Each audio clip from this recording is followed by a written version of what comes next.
मेरी शादी का ख्याल, शायद मेरी शादी का ख्याल दिल में आया है, इसीलिए मम्मी ने मेरी तुम्हें चाय पे बुलाया है. जय श्रीराम. मित्र मैत्रिणींनो, आंतरराष्ट्रीय चहा दिनाच्या सर्व चहाप्रेमींना अनेक अनेक शुभेच्छा. चहावरनं एक आठवलं, आपल्या भारताचे पंतप्रधान माननीय श्री नरेंद्र मोदी साहेब ते सुद्धा पूर्वी चहाचा व्यवसाय करायचे. पण आपल्या अफाट कर्तृत्वामुळे एक माणूस कुठल्या कुठे पोहोचू शकतो, भले तो चहाचा व्यवसाय का असेल.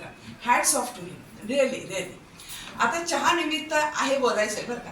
तर चहाप्रेमींना, विशेषतः भारतीयांना, कधीही कुठल्याही वेळी चहा चालतो. चहा हवाय का सगळेच म्हणून थोडासा. माझे आजोबा पण सांगायचे, आईचे बाबा बरं का, त्याला कधीही विचारलं ना, आजोबा चहा हवाय का, थोडासा थोडासा असं करायचे, पण चहा लागायचा. तर चहा कसा आहे, चहाला काही वेळ नाही, पण वेळेला मात्र चहा हवा. तर चहाचा आनंद कुठेही घेऊ शकतो आपण. बिझनेस मीटिंगमध्ये असो किंवा या किटी पार्टीज असतात, अशा किटी पार्टीज मधल्या लेडीज आहेत ना, त्या सुद्धा चहा घेतात. मित्रमैत्रिणींचा कट्टा असो किंवा मैत्रिणींचा भिशीचा ग्रुप असो किंवा ज्येष्ठ नागरिकांचा कट्टा असो, कोणीही चहाला काही नाही म्हणत नाही.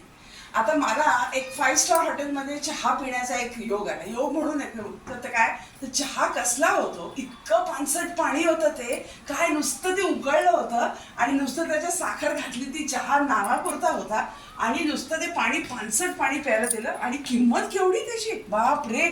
त्यापेक्षा मी त्यांना म्हणाले सुद्धा, अहो आमच्या टपरीवरचा चहा प्या, बघा ते पातेलं, जे उकळलेलं रसायन असतं ना चहाचं, त्याच्यात कळकट्ट पातेलं, कळकट्ट ते भांडं आणि ते गाळायचं ते फडकं आणि कळकट्ट कप, या सगळ्याचं रसायन मिळून असा बहारदार चहा मिळतो. येऊन शिका म्हणा 5 स्टार वाल्यांनी. असा चहा कधी कुठं मिळणार नाही बरं का.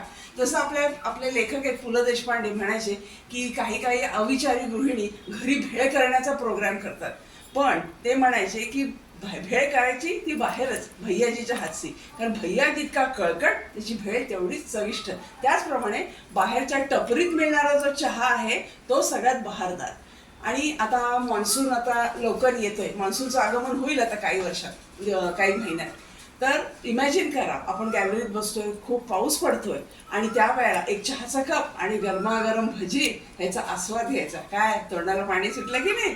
तर आंतरराष्ट्रीय चहा निमित्त सर्व चहाप्रेमींना हार्दिक शुभेच्छा. जय श्रीराम.